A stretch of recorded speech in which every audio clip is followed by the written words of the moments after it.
All right. So thank you guys for coming. This is a PLC for 5th grade math. We're briefly going to talk about what are our most important best practice, what we feel like is our best practices that we use in our classes.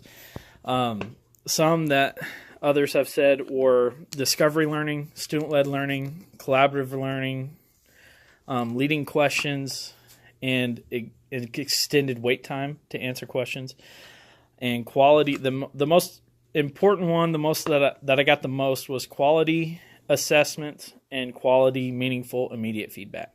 Do y'all agree with those? Mm-hmm. Okay. All right. So let's identify for 5th grade math, right? According to the most recent benchmarks, what are 2 areas that we struggle in? Fractions.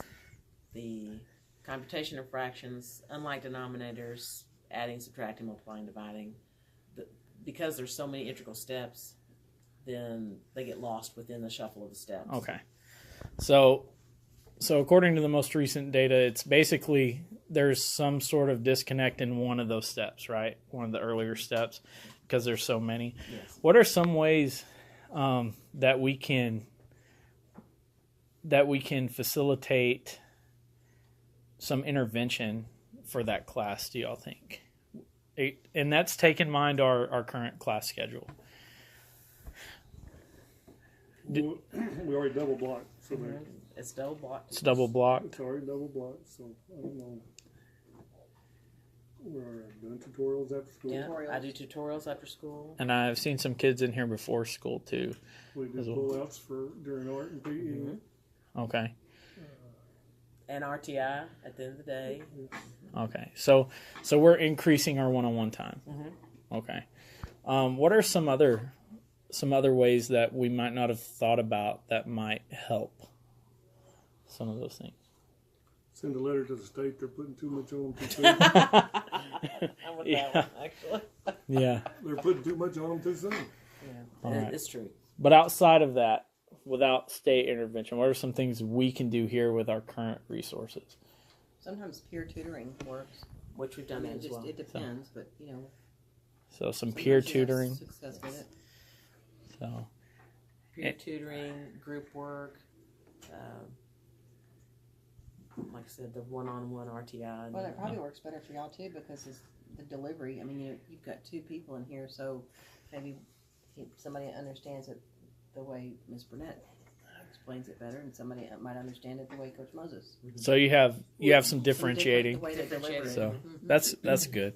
What are some steps we can do to assess like where they're having their issue at?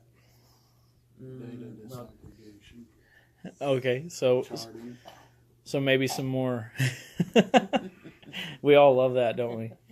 well, I mean, it's not the most fun part of the job, but in order to know where kids are weak, Right. you have to chart where they're weak. Yeah. And we have to attack those weaknesses. You know, it's like I tell kids all the time. Let's take, for example, higher students, Algebra 1 end of course. There's 5 reporting categories. So if a kid is strong in 3 of them, why do we need to reteach those when we can disaggregate the data and realize that the other 2 reporting categories, they're scoring 20 and 30% in, and let's just get them up to 70% on that. But in order to do that, we have to chart it. So. Okay, so another thing we could do is more frequent formative assessments, right?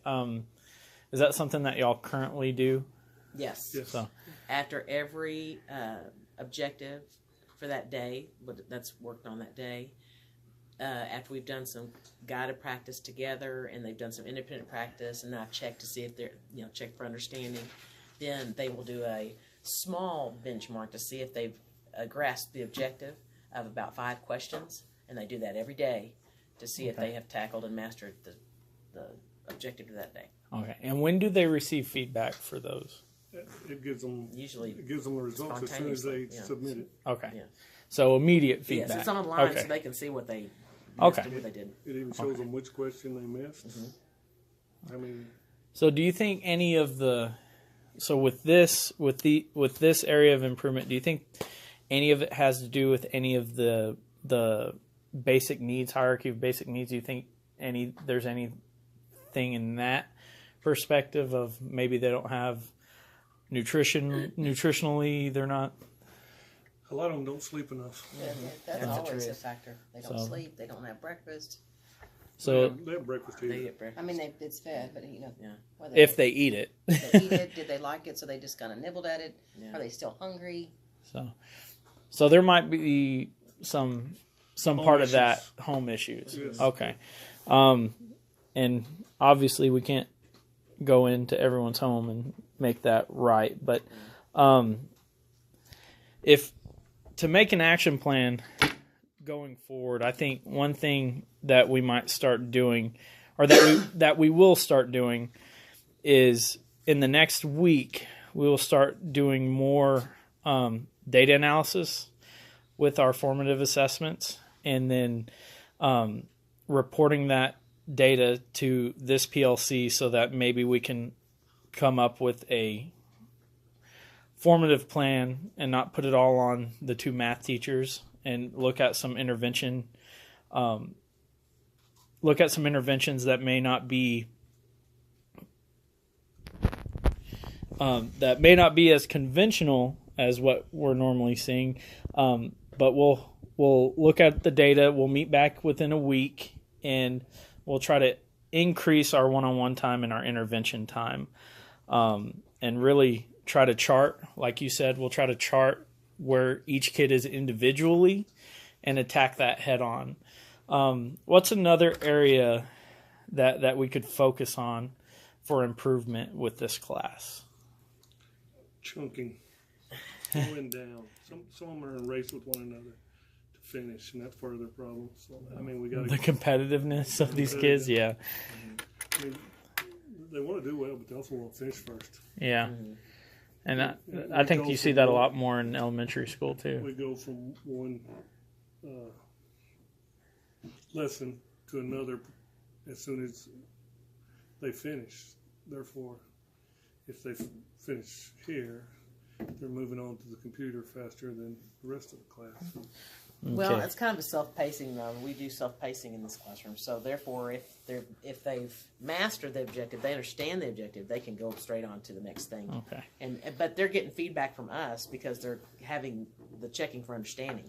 So because I don't, have some that will not even get to where the others are in that day or in that time period, then you don't want the others to stagnate. Yes. And you want them to continue the movement. That's part of that differentiation, too. Yeah. Well, now we need long division. Yeah. So in terms of long division, that's another area that we could increase our student achievement at. If you had to say, what is one thing, part of your high quality instruction, your best practice, what is one thing that you do with teaching long division? Phonemics. Okay. So a lot of things that are in songs, repetition, steps, everything's going to have Little something mnemonic they can devices? follow. Mnemonics. Okay. That's a mnemonic. Phonemic, I'm thinking You were thinking phonics in there, phonetic, yeah. I think. Phonetically, yeah. So, Mnemonics, thank you. what about trying to incorporate some more discovery learning type things? Have y'all heard of that? Discovery? Solve and share is where So- they attack something or try to attack it any way they want to try to figure out what the answer is. And then you come we together go- collaboratively. Yes, collaboratively. Okay, so there is some discovery learning happening right now. Yes. Do you think anything in math, do you think do they not have the incentive? Do you think they just don't like math, so they're not gonna try? Is there any of that happening? Oh no, they're all giving their best. Okay. So right now they are. We just have some that are able to reach that best faster than others. Okay. So for the ones that are a little bit more head, or that grasp the concepts faster, is there any student-led collaboration with them? Yes, They those come in that and that catch on faster can do peer tutoring to those that do not. Okay. All right. So let's see. What do you think in our current objective? We obviously, it's kind of the same as with the fractions and long divisions. It's kind of the same. We definitely need to do some data analysis and some reporting and some more individualized, maybe seeing which step along the process, which part of the scope and sequence they're not getting. And it might be something with prior knowledge before they ever even got here. So do you think there's some merit? Foundational, Yeah, some some gaps in the foundation. Okay, Could be. so there's some merit in going back and looking at the foundational issues. So for time, I would say within a week, we need to have those data analysis and formative assessments for the data analysis. We need to have those implemented within a week. And we will meet back next week and come up with an action plan using this data analysis, an action plan, and some expectations and some ways that we're going to communicate them with each other. And I think one of the most important things is that we, as a PLC, that we communicate with each other and share the load so that it doesn't go just on you two in math or anything like that. So do y'all have anything else you want to add? This is my summary of my first PLC meeting with fifth grade math. And just for context, my school is a small 1A where we have 2 math teachers. And so in my PLC, there was me, who I am high school science certified, and then I had the special ed teacher, Coach Moses, the math teacher, Mrs. Burnett, which both of them are in the double block of 5th grade math together. I had the elementary science teacher and the superintendent in the PLC, just to kind of give some context and some variation in the PLC.